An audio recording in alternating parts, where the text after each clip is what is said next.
So the Vehicle of Hope is a Popemobile that was used by Pope Francis when he visited the Holy Land in 2014. And in the final months before he died, he asked that the Popemobile be turned into a mobile health clinic for the children of Gaza. And so some work's been done on converting the Popemobile. So Pope Francis' idea was that this Popemobile, this would be a vehicle of hope, a symbol of hope, and that it could be used to reach children in Gaza who don't have access to healthcare and who might be injured or malnourished. So it's both a practical sign of support to that important work around healthcare, but it's also a reminder of the importance of showing love and care for the most vulnerable people, and a message to the children of Gaza that they haven't been forgotten. Lots of the work that our partner Caritas Jerusalem, our local Catholic Church partner, who've been involved in the project, a lot of the healthcare work that they deliver in Gaza includes things like routine health checks, but also immunisation. So that fridge on board the Popemobile will be important for keeping medications cool. I understand it will also carry oxygen, but I think also just that ability to move people around and to bring medical care to people who wouldn't be able to access it either is really key.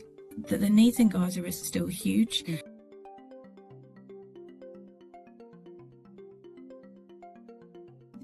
The Popemobile, like a lot of aid, isn't in Gaza at the moment. So the Popemobile is still in Bethlehem, where it's been being fitted, like I said, with all this equipment. But we're not sure when it will be able to enter Gaza and kind of fulfill those wishes of Pope Francis. And in Gaza, there is a ceasefire in place, and that's brought welcome relief to the millions of people there. But bringing items into Gaza remains extremely complex. There are very difficult bureaucratic processes involved, and this is really hindering the response.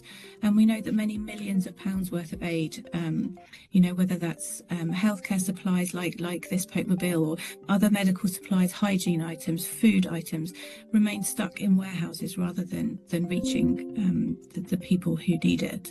And we're hearing from people on the ground that there have been small improvements. There is a bit more food available, a few more medications are available.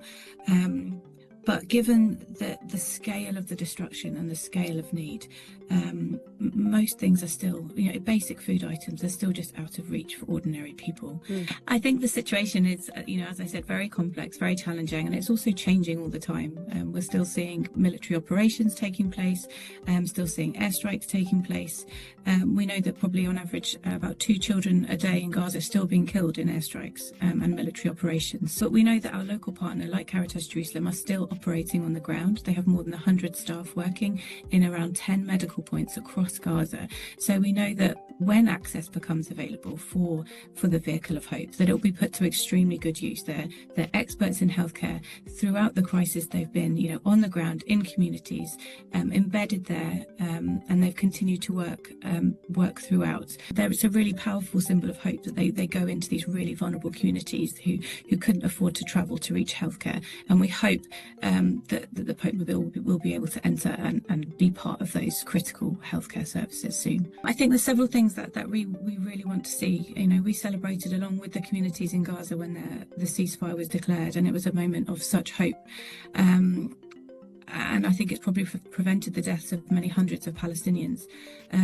We continue to urge our government and other leaders to do all that they can to make sure that the ceasefire holds, and that we see this increase in aid that we're so desperately needed by people in Gaza. And I think to think beyond that, if we're talking about hope, we need to think about a future where all the people in the region can flourish, and we need to see justice and security and a horizon that looks beyond, the number of trucks that are getting in per day to a future where everyone can flourish.